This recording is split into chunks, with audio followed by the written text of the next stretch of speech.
ॐ नमः सिद्धेभ्यः।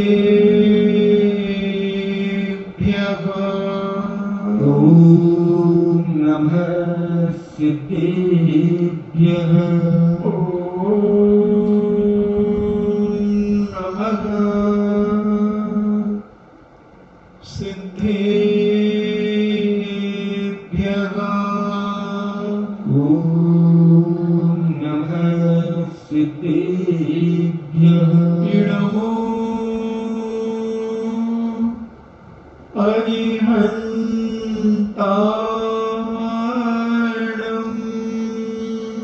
नमो अरिहन्ताणम्। नमो सिद्धाणम्।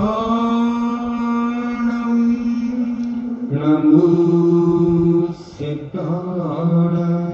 नमो आयर्याणम्।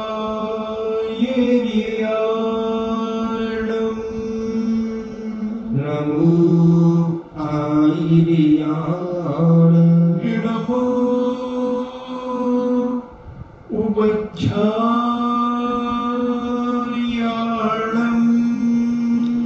नमो उवज्झायाणम्। नमो लोये सव्यसाहूणम्।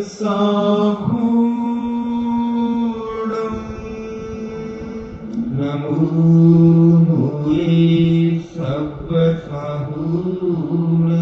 पंच परमेष्टि भगवान की जय। अहिंसामयी वीतराग विश्व धर्म की जय।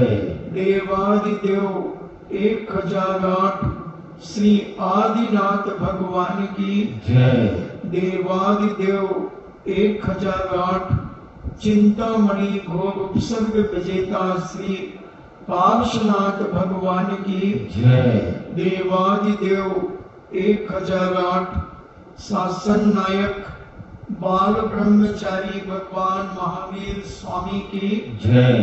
परम पूजनीय आचार्य शिरोमणि गुरुवर श्री कुंद कुंद महामुनिराज की जय।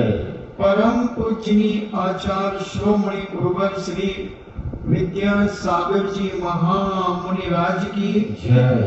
परम पूजनीय निर्व्यापक श्रवण मुनि श्री सुधा सागर जी महाराज की जय। परम पूजनीय 3 कम 9 करोड़ महामुनिराजों की जय। तपोदय अतिशय क्षेत्र की जय। ब्रह्मदीक्ष लक्ष्मी गंभीर सागर जी महाराज जी की जय। चर्चा चल रही है 16 करण भावना की।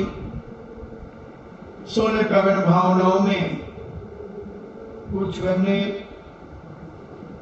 आचार्य भक्ति को भी लिया, अनंत भक्ति को तो लिया, आचार्य भक्ति को भी, कि आचार्य भक्ति करने से भी तीर्थंकर प्रकृति का बंध होता है।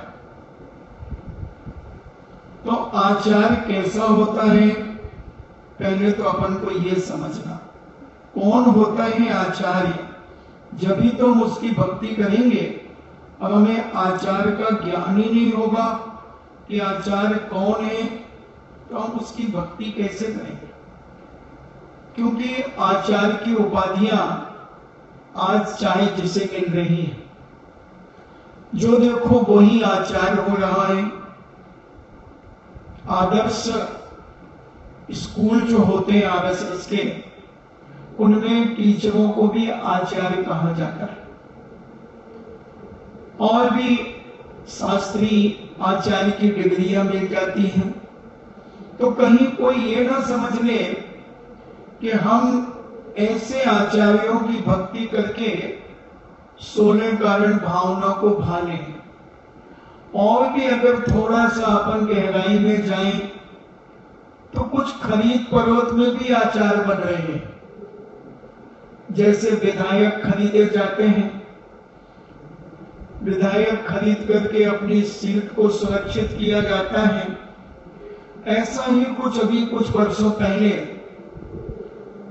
कैसे भी लालच देकर अपनी इज्जत बचाने के लिए भी लोगों ने आचार्य पद बांट दिए, बढ़ गए बहुत सारे आचार्य पद। क्योंकि धर्म नीति में अगर राजनीति आ जाती है तो वो धर्म समाप्त जैसे हो जाता है। नीति तो ये है कि राजनीति में धर्म नीति अगर आ जाए तो राजनीति पवित्रता की ओर बढ़ने लगती है। मगर भौतिकवाद का युग, पंचेंद्रिय विषयों की लोलुपता, राग द्वेष कसाई की बढ़ोतरी, इन सब कारणों को देखते हुए लोगों ने धर्म क्षेत्र में भी राजनीति फैला दी। अब उस राजनीति के माध्यम से धर्म नीतियां दबने लगी और शिथिलाचारियों का बाहुल्य बढ़ने लगा। खैरात जैसे बढ़ गई। सिद्धांत और कानून और आचार्यों ने कहीं ऐसी व्यवस्था नहीं बनाई जो आज वर्तमान में ऐसी व्यवस्थाएं देखी जा रही हैं। बड़े बड़े आचार्य हुए, अरदबली जैसे महान आचार्य, बहुत बड़े संघ के मालिक थे, आचार्य थे। पद्मबाबू स्वामी 24,000 मुनियों के आचार्य थे।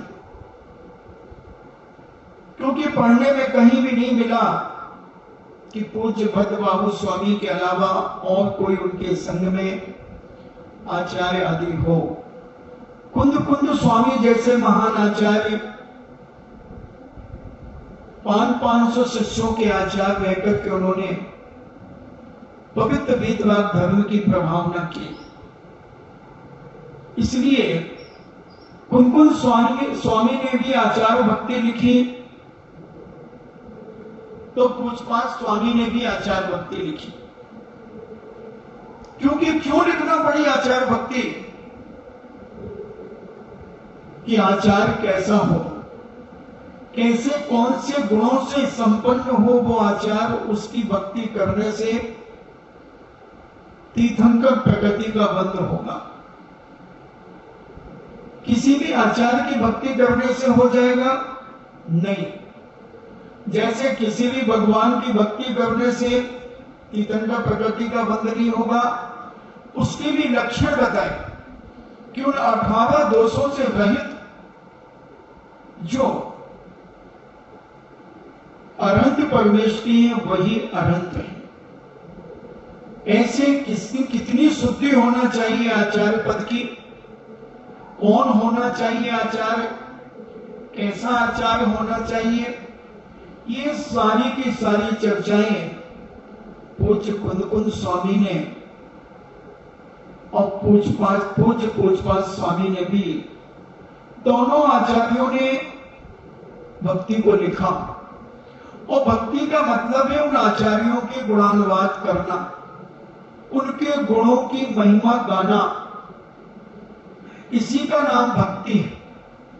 कि राई बराबर गुण हो और पहाड़ बराबर उसे बता देना, इसी का नाम भक्ति। भक्ति वो नहीं है कि जो गुण है उन्हीं को गा देना, अपनी शक्ति न छुपाते हुए भक्ति करना। सौदामित्र ने 1000 नामों से स्तुति की, गुणानुवाद किया।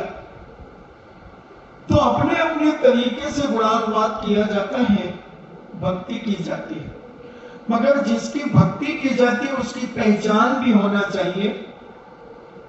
क्योंकि जैन दर्शन अंधी भक्ति को पसंद नहीं करता। पिछी कमंडल वाले तुझको लाखों प्रणाम को स्वीकार नहीं करता। उन्होंने कहा कि मैंने लक्षण बनाए और उन लक्षणों के अंतर्गत जो भी परमेष्टि आते हैं वो परम पद पर जो स्थित हैं।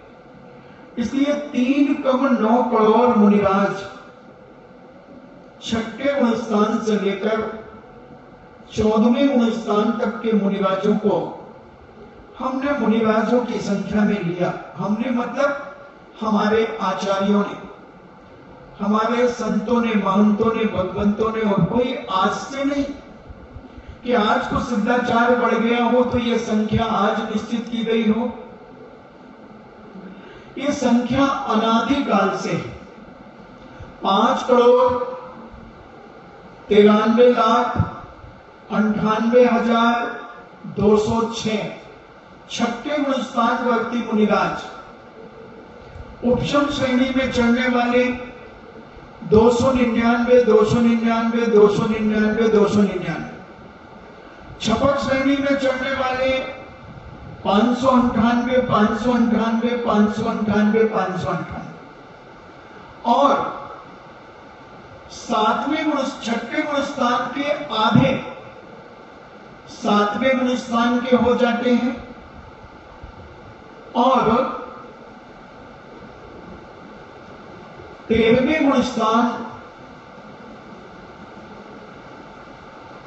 की संख्या में थोड़ा विस्मरण हो रहा है। तो ऐसे सब मिलाकर के 3,9 करोड़ महामुनिराज, इनको सदा नमस्कार करना चाहिए। दिन में जब इच्छा हो जाए मन में कह दो 3,9 करोड़ मुनिराज को कोटि कोटि नमोस्तु नमोस्तु नमोस्तु। ये भक्ति हो गई। ऐसे महान तपस्वी, महान ज्ञानी, महान साधक, महान पूज्यवर चूड़ामणि, ऐसे महाशक्तियों से विभूषित परम पूज्य 3,9 करोड़ महामुनिराजों को सदा नमस्कार किया करो। ये छठे गुणस्थान से लेकर 14वें गुणस्थान तक की संख्या जैनाचार्यों ने कही, पूज्य भट्ट देव स्वामी ने अपने मूलाचार ग्रंथराज के अंदर कही। तो ऐसे मुनिराजों को सदा नमस्कार करो। और 13 करोड़ अनुप्रति होते हैं, 2 पंचम स्थान वर्ती धारण करने वाले, और 700 करोड़ चौथे गुण स्थान वाले होते हैं। इन्हें सम्यक दृष्टि जीव होते हैं। तो ये सारे 3,9 करोड़ महाराज महान पूजनी, इसमें आचार्य परमेष्टि भी आगे, क्योंकि आचार्य परमेष्टि तो एक पद है, मूल तो वो मुनिराज भी है, मुनिराज ही, क्योंकि मुनिराज बनने के बाद ही आचार्य पद, उपाध्याय पद मिलता है। तो ये पद हैं, ये पद छोड़े जाते हैं। इन पद को सदाकाल स्थापित नहीं किया जाता, मगर मुनि पद कहो या अंगार कहो, ये सदाकाल जीवन के अंत तक रहता है। और आचार्य उपाध्याय पद एक मजबूरी है, एक व्यवस्था है।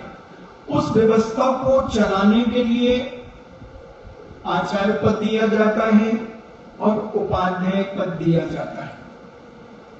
आज मैं उपाध्याय पद के बारे में खोज रहा था कि 11 अंग 14 पूर्व के धारी को उपाध्याय, क्या ये उनके 25 मूल गुण कहे जाते हैं? तो आचार्य के पास भी 11 अंग 14 पूर्व का ज्ञान हो सकता है, होता है। उपाध्याय के पास भी होता है, मगर उन्होंने इनको मूल गुण में नहीं लिया। आचार्य के उपाध्याय भी जो वर्तमान में चल रहे हैं, 12 तप, 10 धर्म, 3 गुप्ती, 6 आवश्यक, तो ये भी समझने की आवश्यकता है ये कहां से कब से चले, इनको भी खोज करना जरूरी है। प्राचीन आचार्यों ने, पूज्य धवलाकार आदि ने इस संबंध में कोई विशेष चर्चा नहीं की।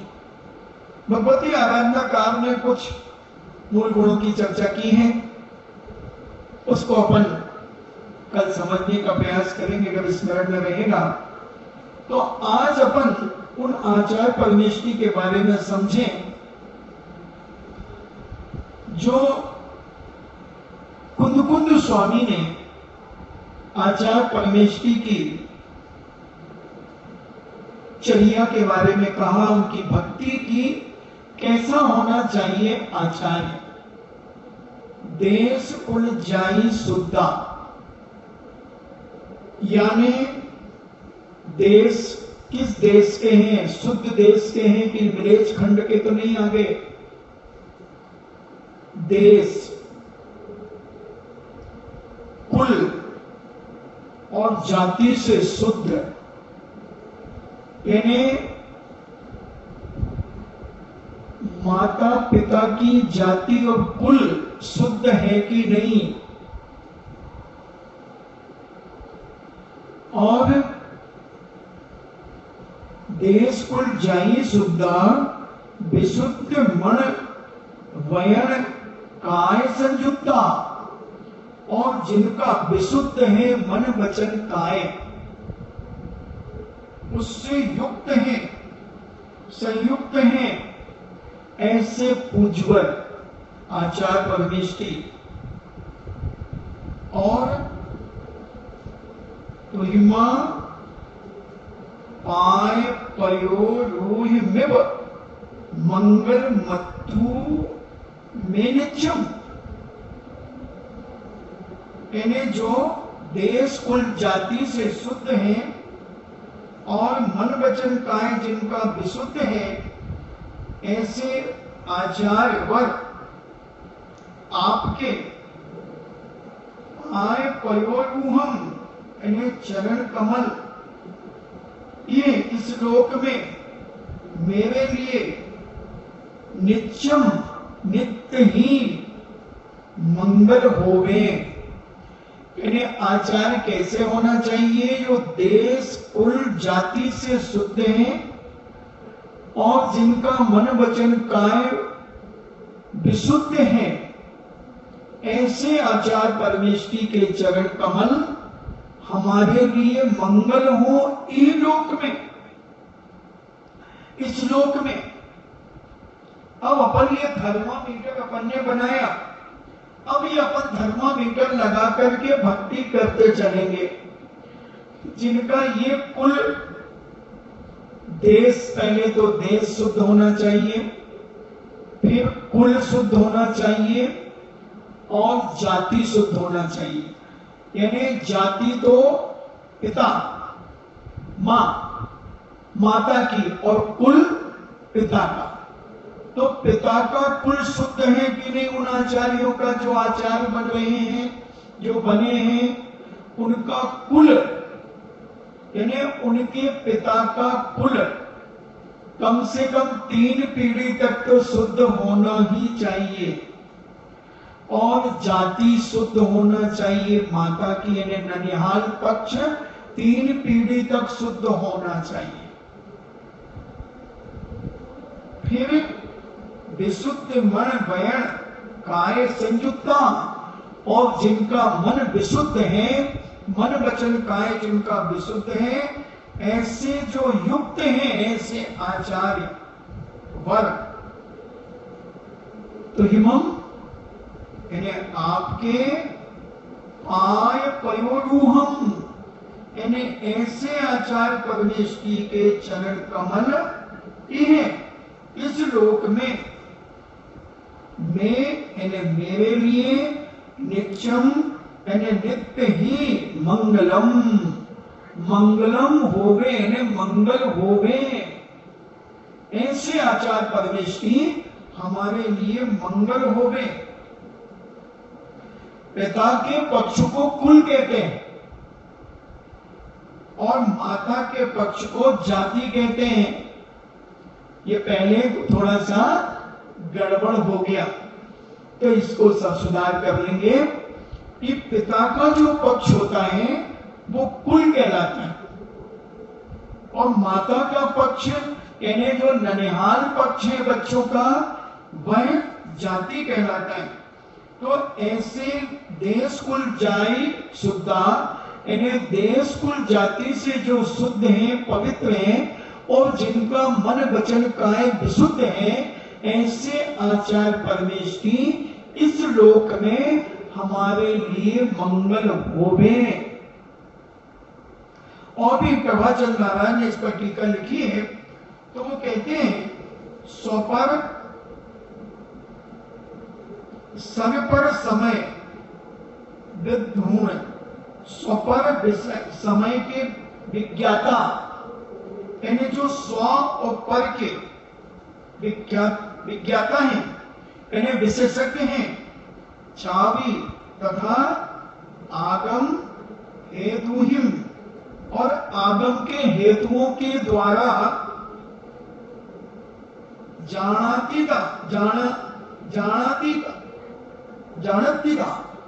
यानी जो अर्थ को जानते हैं, आगम के अर्थ को जो जानते हैं, जिन वचन और जिन वचन में सुसमर्था अच्छी तरह समर्थ हैं, जो आगम की जानकारी में, आगम के जानने में जो पूर्णतः अच्छी तरह से समर्थ हैं, और सत्ताणु रूपेण, और सत्य के अनुरूप विनय करने में समर्थ हैं, सत्य के अनुरूप जो विनय करने में समर्थ हैं, योग्यता से युक्त हैं, ऐसे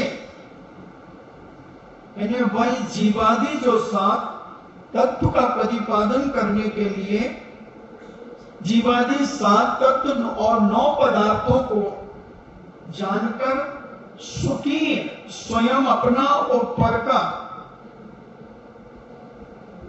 के जो विचारक हैं, जिनके कल्याण करने की चिंता रखते हैं, आगम और हेतुओं के द्वारा भी जिन वचनों का प्रतिपादन करते हैं, इन्हें जिनेन्द्र भगवान ने जो कहा है, उन्हीं वचनों का और अनेक उदाहरण आदि देकर के उसका प्रतिपादन करते हैं, और जिनका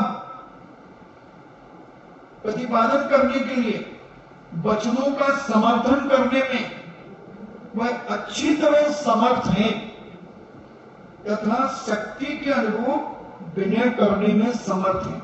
इन्हें अपनी शक्ति नहीं छुपाते विनय करने में, जैसे अमूली वाला जाने, अरे आप कौन खड़ा होए, खड़े खड़े न उसको बैठे ही बैठे कर लिया, नहीं, अपने से बड़ा कोई आए तो फट से खड़े हो जाना चाहिए, ये विनय कहलाती है। तो आचार्य महाराज ऐसे जिनेन्द्र भगवान की वाणी का विनय करते हैं, और आगम और हेतुओं के द्वारा भी जिन वचनों का प्रतिपादन करने के लिए उन वचनों का समर्थन करने में वह अच्छी तरह समर्थ होते हैं, तथा शक्ति के अनुरूप विनय करने में भी समर्थवान होते हैं। अब कहते हैं बाल गुरु बुद्ध से गिलान फेरे खमण संयुक्ता, तो कहते हैं बाल गुरु बुद्ध से, चाहे छोटे मुनिराज हो और चाहे गुरु हो, वृद्ध हो, शैक्ष और गिलान, इन्हें शैक्ष यानी जो शिक्षा ग्रहण करने वाले हैं, गिलान फेरे, और जो गिलान हो, बीमार आदि हो, स्थिर क्रमण संयुक्ता, और जो छपण से युक्त हैं, चावी तथा दुस्सीले, दुस्सील को जानता यानी जानकर अन्य वट्ट बैगा अन्य शिष्यों को प्रवृत्ति कराते हैं। इन्हें चाहे वो छोटे हो, चाहे बड़े हो, चाहे गुरु के समान हो, चाहे वृद्ध हो, और चाहे शैक्ष पढ़ने वाले हो या बीमार हो, अस्वस्थ हो और स्थिर हो, छपण हो, इनसे युक्त है। चावी तथा दुस्सील को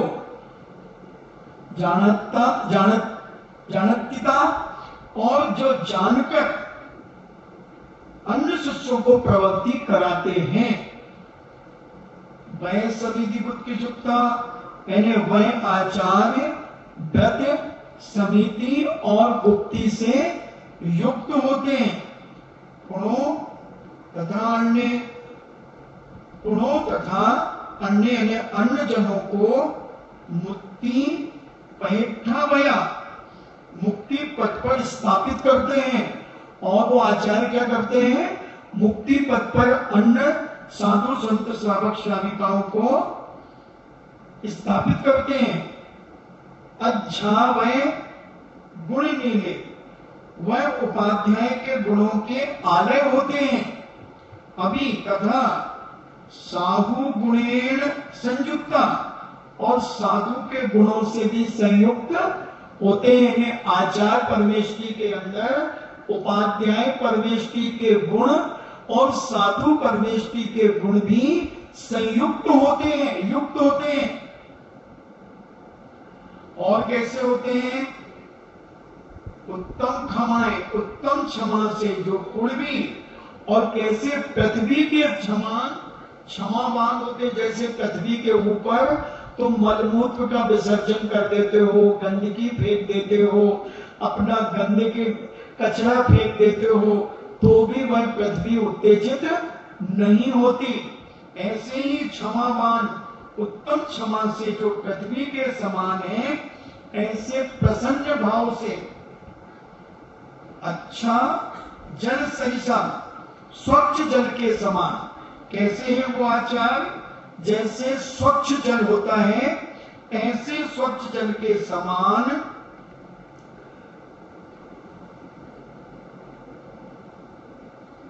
कम्बिमम धन दहनादो, इन्हें कर्म ईंधन को जलाने से अग्नि यानी अग्नि है, असंगादो संग रहित होने से जो वायु है, इन्हें कर्म को ईंधन के समान जलाने वाले हैं। जैसे ईंधन में लकड़ी जलती है, उसी प्रकार कर्म को ईंधन को जलाने में अग्नि के समान है। और संग रहित यानी असंगादो संग रहित होने से वायु जो वायु के समान है, यानी आकाश के समान जो निर्लेप है। मुनि वशहा, वह मुनि श्रेष्ठ सागर की तरह, सागर की तरह अक्कोआ क्षोभ रहे थे। जैसे सागर क्षोभ को प्राप्त नहीं होता, ऐसे आचार परमेष्टि भी क्षोभ को प्राप्त नहीं होते।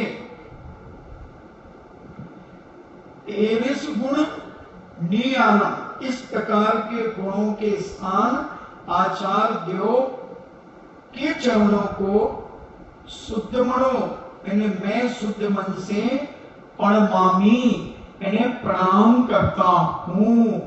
ऐसे आचार परमेष्टि की विशेषता बता रहे हैं।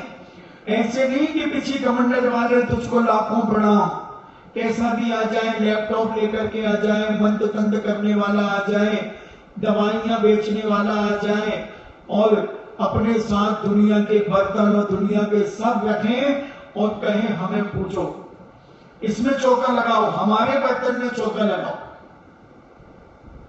हमारे बर्तन में चौका लगाओ। ऐसे भी बहुत सारे साधु हैं जो अपने बर्तन लेकर के चलते हैं।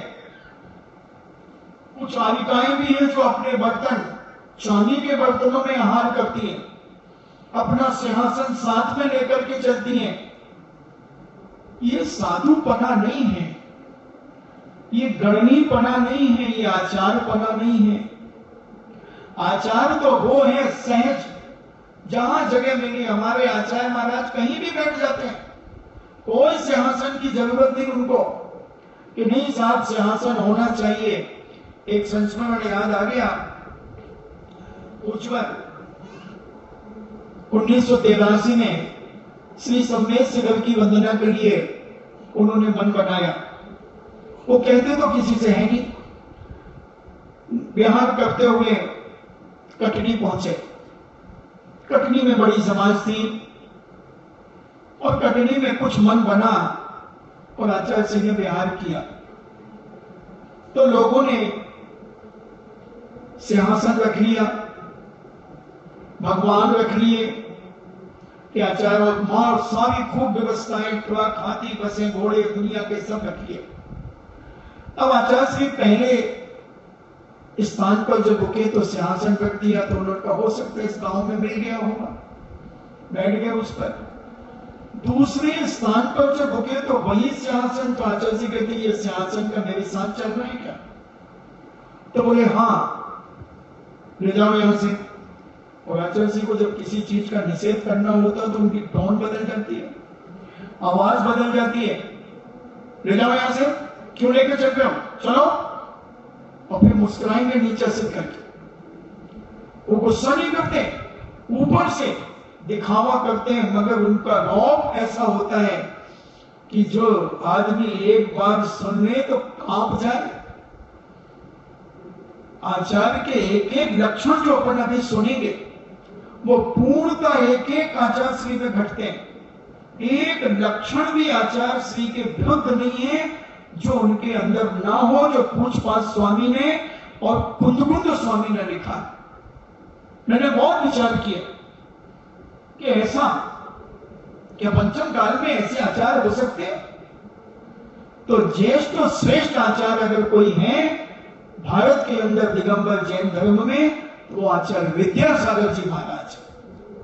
कहीं से भी बंधुओं एक दोष भी नहीं। तो ऐसा जो कुंद स्वामी जो हमें बता रहे हैं उसके बारे में अपन यहां समझ रहे हैं। आचार्य श्री खुद वैयावृत्ति करते हैं अपने शिष्यों की, सिर दबाते हैं। जब आवश्यकता जो आया ना, पहले बाल इन्हें छोटे हो, गुरु बड़े हो, वृद्ध हो, शैक्ष ज्ञान आदि हो, उन सबकी ध्यान रखते हैं, उनकी वैयावृत्ति आदि करते हैं, उनकी प्रवृत्ति कराते हैं।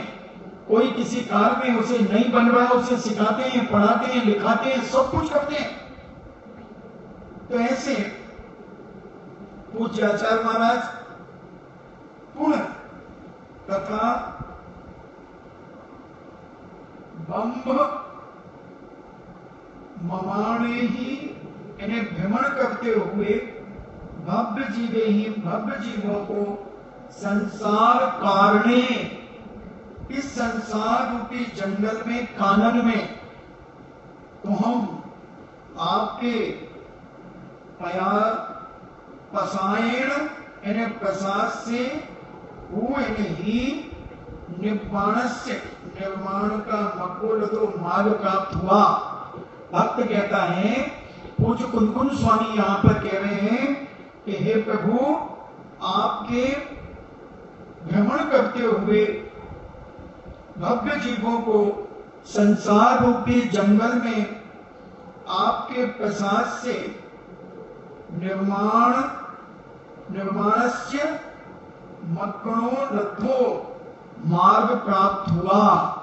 इस 84 लाख योनि रूपी जंगल में जो जीव भटक रहे थे, उन जीवों को आपके प्रसाद से हमें निर्माण का मार्ग मिला है, प्राप्त हुआ है। ऐसा पूज्य कुंद स्वामी कह रहे हैं भक्ति में। और क्या कहते हैं? अविशुद्ध लेस्य रैया, और वह अशुद्ध लेस्याओं से रहित हैं। ऐसे हैं आचार्य कृष्ण नील कापोत, जो लेस्याएं अशुद्ध लेस्याएं मानी जाती हैं, उन लेस्याओं से रहित हैं। विशुद्ध लेस्या ही परिणदा, और विशुद्ध लेस्याओं से परिणित हुए हैं। इन्हें पीत पद्म और शुक्ल लेस्याओं से जो युक्त हैं, ऐसे शुद्ध होते हुए रुद्रक्षे चत्ता, जो रौद्र आर्त को छोड़कर, इन्हें रौद्र ध्यान और आर्त ध्यान को छोड़कर पुनः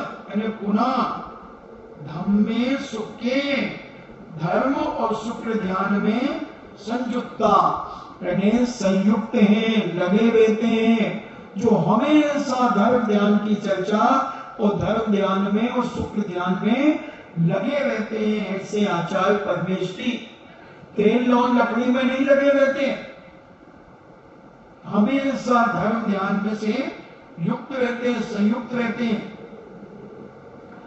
और कहते हैं उसकी टीकाकार, जो उम्र से बालक हैं, जो मुनिराज उपवास से युक्त जो छपण हैं, इन सभी से जो सहित हैं, अर्थात आचार्य देव के संग में ये सभी प्रकार के साधु होते हैं, सन्मार्ग में प्रवृत्ति कराने वाले प्रवर्तक कहलाते हैं, जो अन्य शिष्यों को विरूपक यानी अशोभनीय अनुष्ठान को जानकर उन्हें सन्मार्ग में प्रवृत्ति कराते हैं। अगर कोई अज्ञानता के कारण, किसी चारित्र मोहिनी कर्म के कारण शिथिल आदि हो जाता है, विरूपक हो जाता है, अशोभनीय कोई ऐसा अनुष्ठान कर लेता है, तो उसको जान करके उसे सन्मार्ग में प्रवृत्ति कराते हैं। आकसाय परिणाम होने से जो प्रसन्न है और जो संजुनन कसाय से युक्त होते हैं, इसलिए वो प्रसन्न हैं। जो बंद रहित हैं अर्थात निरुपलेप हैं, आपके प्रसाद से संसार में विगण करने वाले जीवों ने यह मार्ग प्राप्त किया है। आप राग द्वेष से रहित होने से शुद्ध हैं। ऐसे आचार्य श्री का गुणगान कर रहे हैं कुछ कुनकुन स्वामी। और क्या कहते हैं, उग्रह यहाँ वाया धारण गुण संपदे ही, यानी वह अवग्रह यहाँ आवाय और धारणा गुणों की संपदा से संयुक्त होते हैं। यानी अवग्रह ईया और आवाय धारणा, आप अभी तक द्वार सूत्र में पढ़ेंगे, पूज्य मुनि श्री जब पढ़ाएंगे तो उससे संयुक्त हैं। अवग्रह क्या है, फिर उसे जानने के कुछ है, फिर क्या है, यह आवाय, अच्छा ये वो है, और धारणा, भविष्य में कभी उसे भूलना नहीं। ऐसी संपदा से संयुक्ता जो संयुक्त होते हैं और सुतप्त भावनाएं और सूत्रार्थ की भावना से भाव्य माने ही, यानी भावित हैं। वंदामी, उन्हें मैं नमस्कार करता हूं। किसको, जो अवग्रह ईहा आवाय धारणा से युक्त हैं और अवग्रह आदि में यथावत अपने विषय का ज्ञान कराने को धर्म ही गुण है। इन गुणों की संपदा से जो संयुक्त हैं, उनकी मैं वंदना करता हूं। ऐसे पूज्य कुंद स्वामी कह रहे हैं। तो कहते हैं संपदा कैसी है, यह संपदा कैसी है, तो शुद्ध और अर्थ की भावना का अर्थात तो शुद्ध ज्ञान का यह आविर्भाव करने वाली है। शुद्ध ज्ञान मति ज्ञान पूर्वक होता है, ऐसा कहा है। इसलिए अवग्रह आदि से शुद्ध ज्ञान की उत्पत्ति विरुद्ध भी नहीं है। यानी मति ज्ञान शुद्ध ज्ञान जो है वह शुद्ध ज्ञान यह आविर्भाव करने वाली है, क्योंकि मति ज्ञान पूर्वक ही शुद्ध ज्ञान होता है। ऐसा पूज्यवर यहां पर कह रहे हैं। तो तुम हम यानी आपके गुणगण संस्तुति, गुण समूह की संस्तुति स्तुति मया अजान माणेन, मुझ अज्ञानी ने गुरु भक्ति जुक्त हो, गुरु भक्ति से युक्त हो, जो बुद्धो जो कही है वह मम यानी मुझे, बोहि लाहम बोधि लाभ नित्यम हमेशा देवे। पूज्य कुंद स्वामी कह रहे हैं कि स्तोता स्तुति के फल की याचना करते हैं। इन्हें भगवान की भक्ति करते समय क्या याचना करते हैं कुंद स्वामी, तो वो कहते हैं देश कुल जाई शुद्धा, जो देश कुल जाति से शुद्धत्व आदि गुणों से युक्त हैं, आपके गुणों का समूह का व्यावर्णन इस स्तुवन में महान भक्ति से युक्त है। हे आचार्य महाराज, मैंने जो आपकी भक्ति की है, उस भक्ति में हमने जो स्तुवन किया है, उसमें जो आपके गुणों का हमने व्याख्यान किया है, वर्णन किया है, स्तुवन किया है, वह महान भक्ति से युक्त है। वह भक्ति आचार्य भगवान के गुण समूह की स्थिति को यथावत नहीं जानते हुए भी मेरे द्वारा की गई है। और वो कहते हैं कि मैं नहीं जानता कि आपके पास कितने गुण हैं, कितना ज्ञान है, कितनी आपकी साधना है, कितना आपका सूत्र आदि का ज्ञान है, मैं नहीं समझता, मगर फिर भी मैंने यथावत तो नहीं की, थोड़ी सी अपनी बुद्धि के द्वारा आपके गुणानुवाद को मैंने कहा है। मुझे स्तुतिकर्ता को यह सदा बोधि लाभ प्रदान करें और आप मुझे बोधि की प्राप्ति करें, इन्हें सम्यक दर्शन, सम्यक ज्ञान, सम्यक चारित्र, इन्हें रत्नत्रय की प्राप्ति करें। बोधि शब्द से यहाँ रत्नत्रय का ग्रहण किया गया है, जिसके महात्म्य से अनंत चतुष्टय को जाना जाता है अथवा अनुभव किया जाता है, वह बोधि रत्नत्रय है, उसका लाभ या प्राप्ति बोधि लाभ है। ऐसा कुंद स्वामी कह रहे हैं कि हे भगवान, मुझे बोधि की प्राप्ति हो, हे आचार्य परमेश्वरी, मुझे बोधि की प्राप्ति हो, क्योंकि रत्नत्रय के बिना निर्वाण की प्राप्ति नहीं हो सकती। ऐसा कुंद स्वामी ने आचार्य महाराज की भक्ति करते हुए यह बात कही है। तो ऐसे अपन कल पूछपात स्वामी की भक्ति के संबंध में सुनेंगे कि पूछपात किस प्रकार से आचार्य परमेश्वरी के गुणानुवाद करते हैं। आज अपन फिर अपनी आहारचर्या के संबंध में चर्चा करेंगे कि हमें क्या करना, कैसे करना।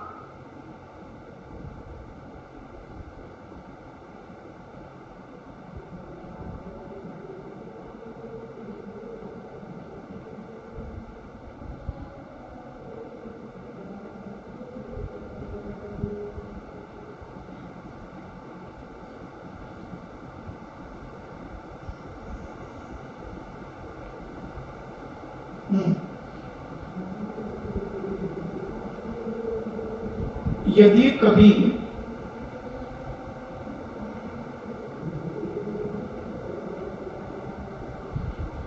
दो तीन साधुओं का मन शुद्धि बताना था,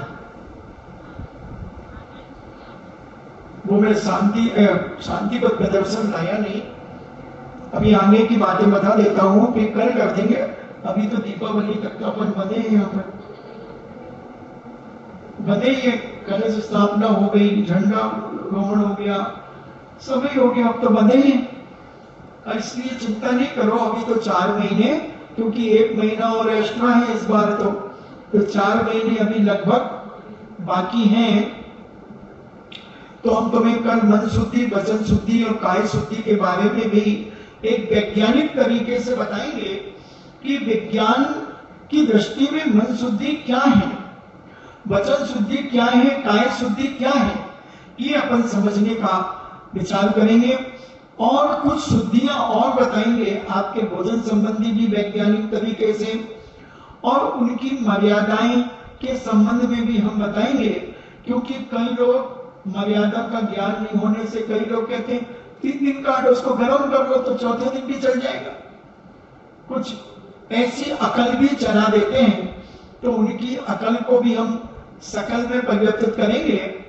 तो ऐसी चीजों पर अपन और चर्चा करेंगे। तो आज अपन प्रणगाहन करते समय क्या क्या नहीं करना वो अपन समझें। यदि 2-3 साधु का प्रणगाहन करने की भावना है तो 2-4 का समूह बना करके खड़े हों, ताकि साधु को यह विकल्प ना हो कि इन्होंने प्रणगाहन कर लिया है और छोड़कर दूसरे को प्रणगाहन करने चले गए। ऐसा विचार नहीं करना, मगर ये कब करना पड़ता है? जब चौके कम होते हैं तो ऐसी टुकड़ियां बना लेते हैं 2-2, 4-4 लोगों की, और वो कई बार मजा आता है। ऐसे झोली हमने देखा दीक्षा के पहले, जहां चौके कम, हमने तो कभी चौके कम तो देखे ही नहीं जब से दीक्षा ली। और आचार्य विद्यासागर जी महाराज के यहाँ तो चौकों की कमी, न उनके शिष्यों को चौकों की कमी होती है और न उन्हें कमी होती है। और जहां कमी होती है तो वो क्या करते हैं, पड़गाहन करने वाले मैंने देखा, वो ऐसी धोती में एक ऐसी झोली टाइप की बना लेते हैं, और उसमें मौसमी रख लेंगे, एप्पल रख लेंगे, नारियल रख लेंगे, और जय स्वामी नमोस्तु नमोस्तु नमोस्तु नमोस्तु नमोस्तु नमोस्तु, और जैसे वो साधु आगे बढ़ा तो झट से मौसमी निकालेंगे, हे स्वामी मौसमी नमोस्तु नमोस्तु नमोस्तु, हे स्वामी केला, हे स्वामी नमोस्तु नमोस्तु नमोस्तु। ऐसे स्टाइलों से पड़गाते हुए, हो सकता है बिचौलिया में भी हुआ। मैं तो फेंकता हूं पत्थर, तो जो हेलमेट लगाए रहता वो बच जाता है, और जिसका खुला सिर होता उसका फूट जाता है। तो ऐसी पड़गाहन की विधियां मैंने कई स्थानों पर देखी दीक्षा के पहले, मगर ये तरीका नहीं है। साधु के पीछे पीछे चल रहे, अरे तुम एक जगह स्थिर हो जाओ, साधु अपने आप उसी जगह पर आएगा।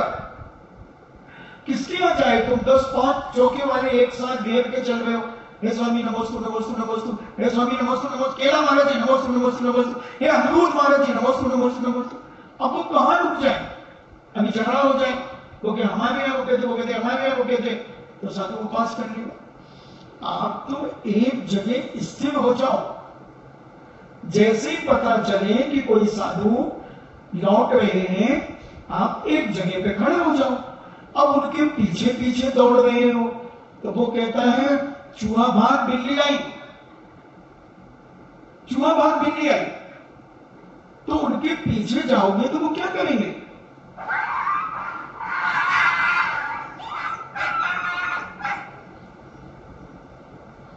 जी, तो ऐसी व्यवस्थाएं बनाना चाहिए, थोड़ा दूर से करना, नहीं तो गुस्से में रहते हैं इस समय है।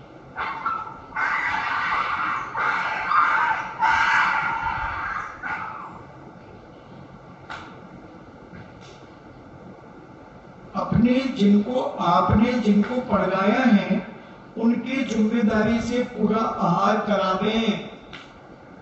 औषधि आदि देने कहीं अगर जाना है तो उन साधु से अनुमति लेकर जावें।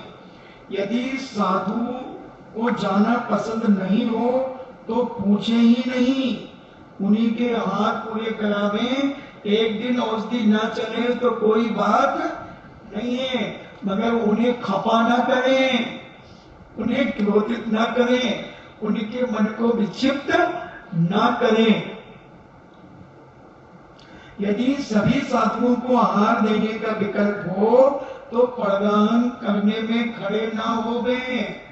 एक महिला ने 1992 के चतुर्मास में पिसनारी की मड़िया में 30 महाराजों को आहार दिया, 30 महाराजों को। और उसने क्या किया, 17 को तो बैठा दिया और 13 को खड़ा कर दिया और कहती बड़े गर्व से, महाराज आज मैंने 30 महाराज को आहार दिया। मैंने कहा अच्छा कैसे? बोले कुछ नहीं, मैं तो बस प्रवचन से उठी और कपड़े बदले और बस मंसुदी और ये उठाई थाली में से ये दिया, उन्हें बालचंद आ गया, किसी को जीप चंद आ गया। मैंने तो गिनती बनाना थी, आज 30 महाराजों को आए। तो 17 तो मुनि महाराज बैठ गए, अंतराय आ गया और एलक छुल्लक और आरिकाएं खड़ी हो गई और बड़े गर्व से कह रहे कि मैंने आहार दिया। अरे भाई, उस समय लगभग 120 साधु पिसनारी की मड़िया में लगभग उपस्थित थे, ऐसा मुझे स्मरण आ रहा है। तो ऐसी हबड़ जबड़ कई लोग करते हैं, उनसे सावधान रहना चाहिए। न इनका मन शुद्ध है, न इनकी वचन शुद्धि है और न इनकी काय शुद्धि है। केवल इनके अंदर तो अहंकार पनप रहा है और सारे लोगों को दिखावा कर रहे हैं कि मैंने इतने लोगों को आहार दिया। ये बिल्कुल गलत है। ना पैर धोना, ना कुछ करना, ना कुछ करना, और भागा दौड़ी मचा रहे। तो ऐसे इंटरनेशनल ठसियल से सावधान रहना चाहिए। घुसने नहीं देना चाहिए कायदे से। जो चौथा मालिक है इनको घुसने नहीं देना चाहिए। जिनने प्रदान किया वो ही देंगे यार बस। अगर चौके वाले टाइट हो जाए तो सब मालूम टाइट हो जाए।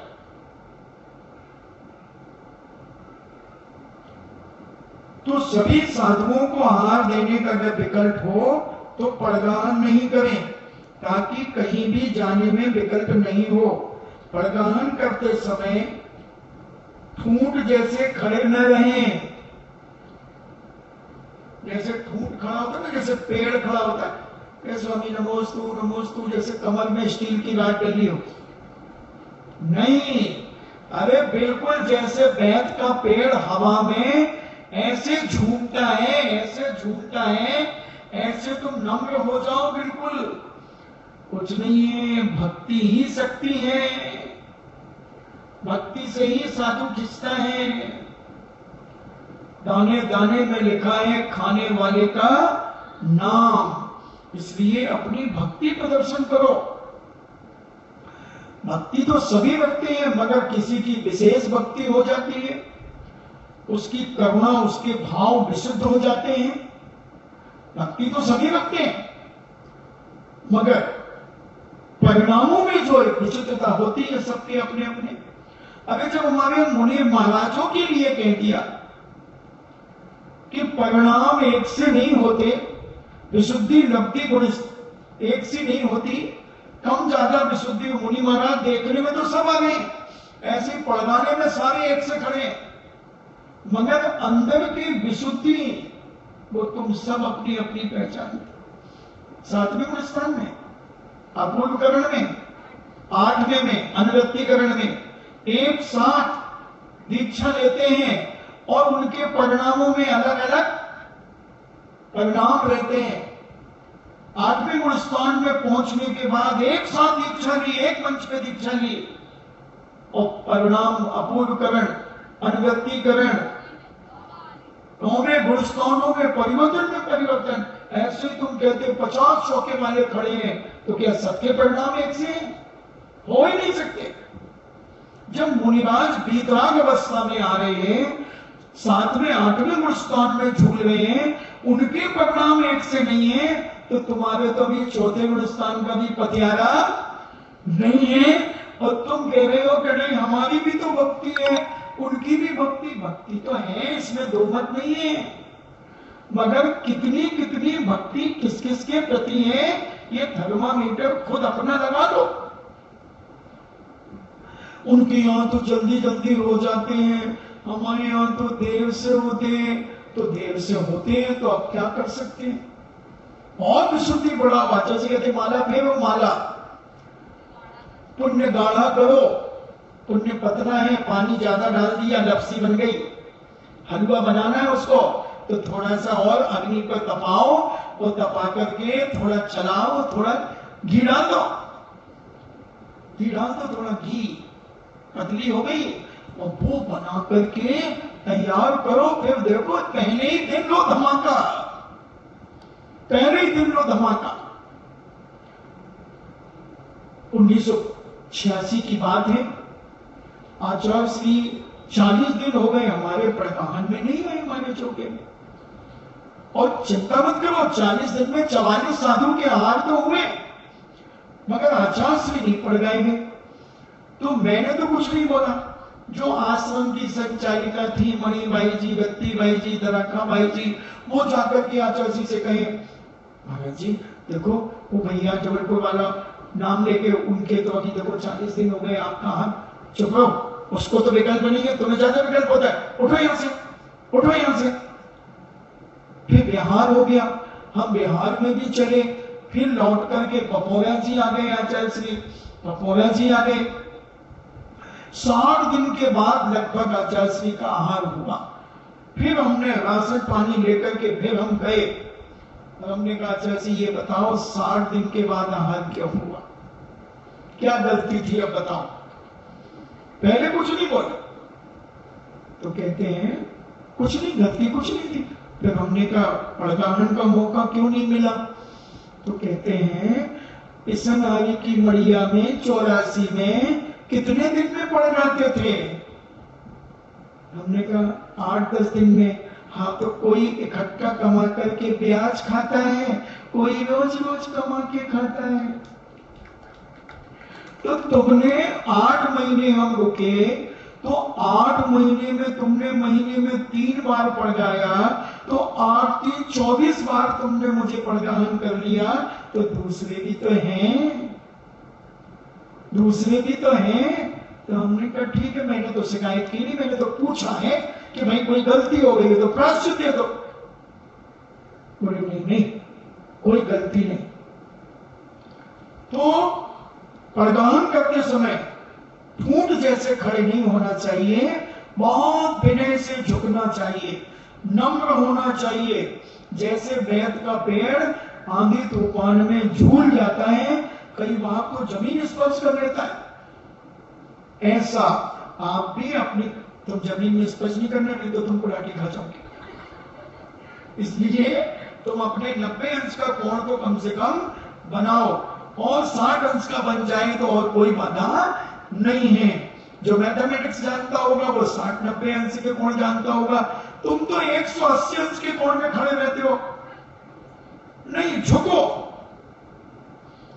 मुख्य साधु का पड़गाहन करके सामान्य साधु को नहीं पड़गाया, ऐसा नहीं करें। यदि पड़गाहन करना है तो सभी का पड़गाहन श्रद्धा पूर्वक विनय पूर्वक करें, नहीं तो फिर किसी का भी नहीं करें। यदि मुख्य साधु यानी आचार्य परमेष्ठी आदि का बस पड़गाहन किया, सभी का नहीं, तो पुण्य में कमी आएगी और साधुओं को भी विकल्प हो सकता है। ध्यान रखें। कई लोग, एक जगह की बात है, 30-35 लोग खड़े थे। आचार्य श्री निकले तो 30-35 लोग खड़े थे। फिर आचार्य श्री निकल गए, फिर श्री समय सागर जी महाराज साहब निकले तो 2-3 कम हो गए, फिर 2-3 कम हो गए, फिर 2-3 कम होते अंत में जब आरिकाएं निकली तो 5 बचे, और जब छुल्लग निकले तो भी 3 बचे। तो वही 3-4 महीने उनके यहाँ कोई गए ही नहीं। फिर आचार्य श्री के पास शिकायत हुई, तो आचार्य श्री के पास जब आचार्य श्री ने बुलाया उन साधुओं को, तो तुम लोग वहां क्यों नहीं जाते आहार के लिए, क्या कारण है? कोई कारण नहीं है, ये क्यों नहीं जाते, उनकी शिकायत है, उनकी भी तो भावना है। मगर महाराज जी भावना है तो प्रभावना में भी तो बट्टा लगता है। क्या लगता है, क्या हो गया? महाराज जी जब आप निकलते हैं तो 35 लोग खड़े होते हैं, और जब दूसरे साधु निकलते हैं तो कम होते होते 5 बचते हैं, और 3 तक बचते हैं। अच्छा, देखता हूं, हाथी भी भाग जाएगा और लाठी भी नहीं टूटेगी। आचार्य जी कहते ठीक किया, बहुत अच्छा किया, ले गए, बहुत बढ़िया किया। फिर बुलाया, क्यों, ये शिकायत है तुम लोगों की और हमारे साधु के ऊपर लांछन लगाते हो, प्रायश्चित के भागीदार हो। जी महाराज जी प्रायश्चित दे दीजिए। फिर आचार्य श्री ने उन सबको प्रायश्चित दिया। तो अभिनय करोगे, आपके यहां कोई मेहमान आए और आप मेहमान को छोड़ करके चले जाओ तो कैसा लगता है? दोबारा जाओगे उसके यहां? बताओ। अगर आपके यहाँ मेहमान आ गए, आपने कहा बैठिए, सोफा सेट पे बिठा दिया, अब कहा हम जा रहे दुकान खोलने, तो फिर वो कहता है ठीक है अब तुम दुकान खोलो, और हम अपनी कार का ढक्कन खोलते हैं, दरवाजा खोलते हैं और कार में बैठ करके फिर अरे सुनिए सुनिए, हाँ ठीक है सुन लिया मैंने, देख लिया, आपसे व्यवहार हमारा आज से खत्म हो गया।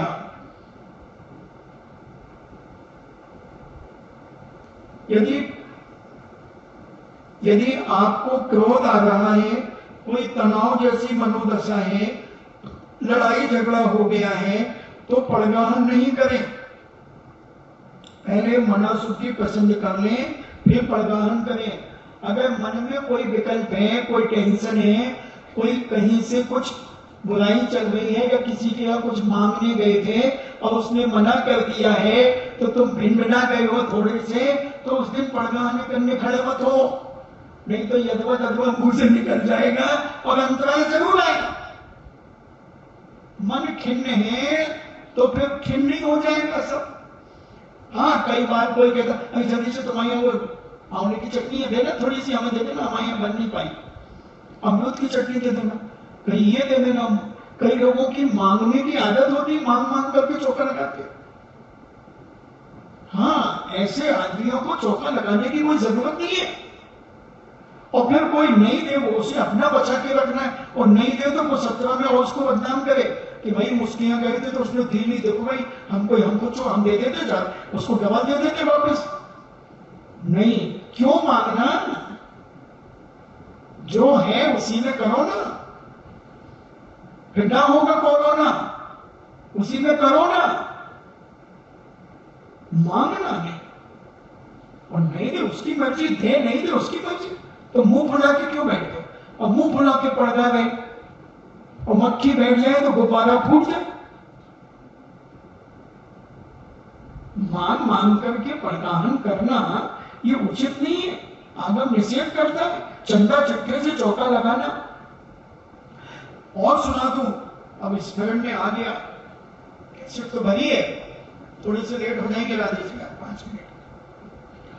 तो पूज्य आचार्य श्री आश्रम खुला, आश्रम की बहनें चौका लगाती थी। आचार्य श्री उस चौके में हार करने नहीं जाते थे, बरसों नहीं गए उस चौके में हार करने, क्योंकि वो चंदे से बनता था। मतलब आचार्य श्री को ऐसा लगता था कि जो दाता दान दे जाते हैं आश्रम के लिए, उसी पैसे से ये त्यागी व्रती ब्रह्मचारियां चौका लगाती हैं। तो आचार्य श्री सालों नहीं गए। जब संचालिकाओं ने पूछा कि आचार्य श्री आप हमारे यहाँ आहार करने क्यों नहीं आते हमारे आश्रम में, तो आचार्य श्री ने कहा तुम्हें दान का पैसा मिलता है, तुम्हारी ब्रह्मचारियों की व्यवस्था के लिए मिलता है, तो हम उस चंदा चिट्ठे के चौके से आहार नहीं करेंगे। फिर उन्होंने कहा कि नहीं आचार्य श्री, ये तो हम अपने पैसे से लगाते हैं, हम संचालिका हैं, हम संपन्न घरों से हैं, हम अपना 3-4 जो संचालिका हैं, ब्रह्मचारियां हैं, ये सब अपना पैसा खर्च करते हैं सामग्री में। तो हम लोग अच्छा उस दान का तो नहीं करते, यहाँ वहां से जो तुम्हें दान मिलता है ऐसा नहीं आचार्य, ऐसी गलती थोड़ी करेंगे हम लोग भी स्वाध्याय इसीलिए। आचार्य श्री ने कहा अच्छा तो ठीक है। फिर आचार्य श्री का आहार आश्रम में होना शुरू हुआ। इसलिए ऐसे इधर उधर से मांग करके चौका लगाना बिल्कुल नहीं, किसी ने नहीं कहा कि ऐसा चौका लगाओ, पंचायती चौका लगाओ, चंदा चिट्ठा का चौका लगाओ। अभी पंचम काल का अंत नहीं आया है, और पंचम काल के अंत में भी ऐसे चंदा चिट्ठा का चौका नहीं लगेगा। उस समय वीरांगज नाम के मुनिराज होंगे,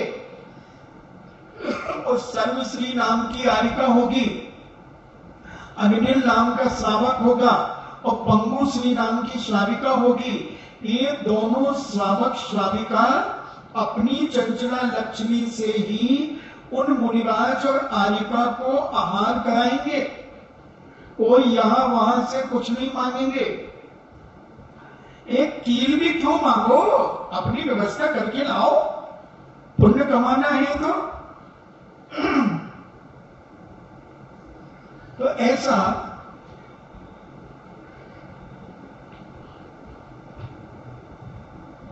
मुंह फुला के, यदि क्रोध आ रहा है, कोई तनाव जैसी मनोदशा है, कहीं मन खराब हो गया है, कोई दुख का दर्द आदि की कोई बीमारी आदि की कोई बात सुन ली है, अगर तुम्हारा मन विक्षिप्त हो गया है, मनोदशा बिगड़ गई है, तो आप पड़गाने खड़े नहीं हो। ऐसे सूगले मुंह देख करके त्यागी व्रती कैसे पड़गान करने में आएंगे? मन प्रसन्न होना चाहिए। प्रसन्नता ही जीवन का श्रृंगार है। बाकी सब बेकार है। इसलिए अपना तो सिद्धांत है, सच कहना, खुश रहना, न राहु का लेना और न केतु का देना। इसलिए आनंद से आहार कराओ, मन प्रसन्न रहता है तो साधु को भी आनंद आता है आहार लेने में। तो मन स्थिति प्रसन्न करने फिर प्रदान करें। प्रगाहन करने वाले कलश में पानी डालना है तो उसे प्रतिदिन खाली करें और सुखाएं। ऐसे नहीं कि आज पानी डाल दिया और 3-3, 4-4 दिन तक पानी उसमें पड़ा है, नारियल रखा है और फिर दौड़ गए कि भाई समय हो गया, फिर दौड़े कोई कलश लेकर के। नहीं, हमेशा कलश को उल्टा करके रखना चाहिए प्रगाहन के बाद, और उसको मांजना चाहिए प्रतिदिन, सुखाना चाहिए। फिर प्रतिदिन पड़गाते समय शुद्ध प्राशुद्ध जल डाल करके और श्रीफल रख करके पड़गाने आना चाहिए। ऐसे नहीं एक बार पानी डाल दिया और जब तक चौका लगवाए जब तक असंख्यात जीव पैदा हो गए। इसका बहुत ध्यान रखना चाहिए। प्रतिदिन पड़गान करने के बाद उल्टा कर दो कलश और फिर उसको मांझ करके और अपना शुद्धि पूर्वक उसको रखो। आज इतनी, कल फिर अपन चर्चा करेंगे इसी बात को लेकर। इन्हीं मंगल भावना के साथ जिनवाणी स्तुति। जिनवाणी के ज्ञान से सूझे लोकालोक, सो वाणी मस्तके धरो सदा देत हूँ धोख।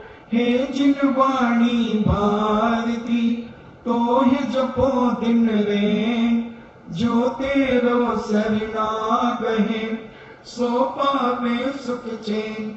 देव भजो अरिहंत को गुरु सेवा निर्ग्रंथ, दया धर्म पालो सदा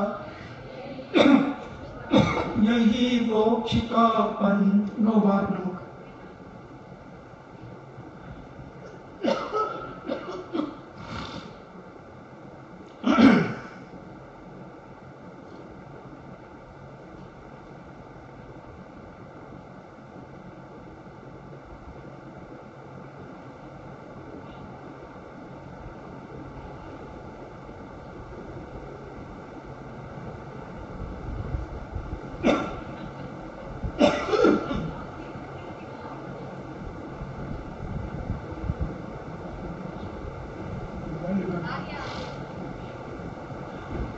परम पूजनी द्वादशांग जिनवाणी माता की सुत देवता, सुत देवता, सुत देवता।